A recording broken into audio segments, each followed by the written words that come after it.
Well, I have always wanted to study abroad, and my major is East Asian Studies, so I thought China will be a really great place to see and experience some of the things I have been studying up until now. So you so glad the study board program in China match your academic goal? Then how are the classes there? Well, it took 2 full semesters of class at the university in Beijing, and all the courses I took transferred back home to credit in my major. So as far as classes go, it was a lot less difficult than I had anticipated. In fact, it was quite easy. That's good. Yeah, it was. You know, when students ask me about the study abroad program, they often want to know about where they are going to live. Was housing something you worried about? Well, prior to leaving for Beijing, I had planned to live in the dorms there, but I actually ended up living with the host family instead, which the study abroad office here on campus arranged for me. So you are saying that the study abroad office organized your homestay? How was that? It was incredible. I learned so much about Chinese culture. My Mandarin language skill improved quickly because my host family didn't speak much English. Getting to know them was one of the best aspects of my time in China. If I understand you correctly, you are saying homestay are a great way to learn local language. Definitely, homestays really help you to get to know the local culture too.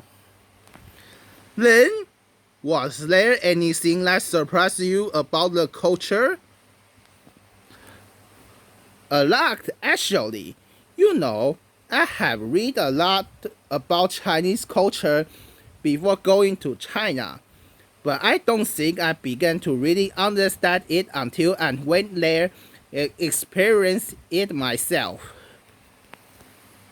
Can you give us an example? Sure, I learned that when you are a guest in someone's home and the person offers you food, even if you want it, it's polite to say you don't want it too, or even 3 times before you accept it. Whoa! So let me make sure I understand.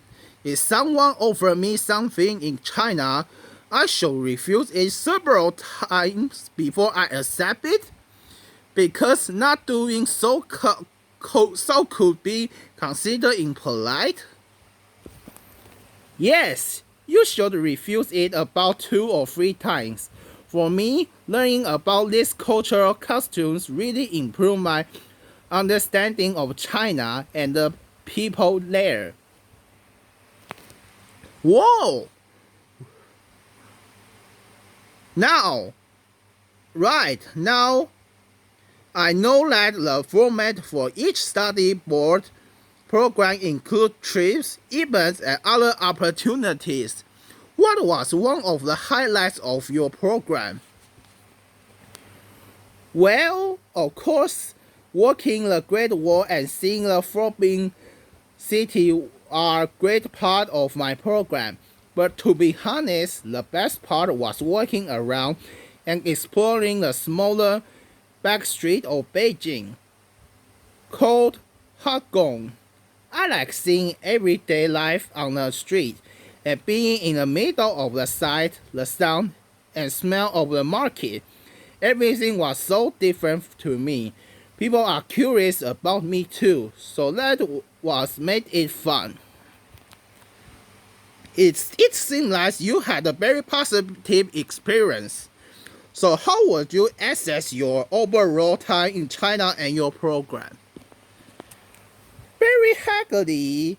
It was something I'll never forget. You know, I made a lot of good friends in China.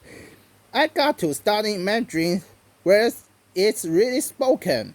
And I did and saw a lot of really cool things in a foreign country. You know, living abroad helped me. As a person,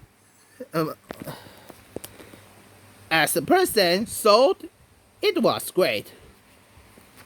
Well, thank you for sharing your thoughts on your time in China with us, Craig. And for those of you interested in study abroad, the Study Abroad office will be giving presentation conclusion this Friday, starting at 6 o'clock in the Student Unicorn building.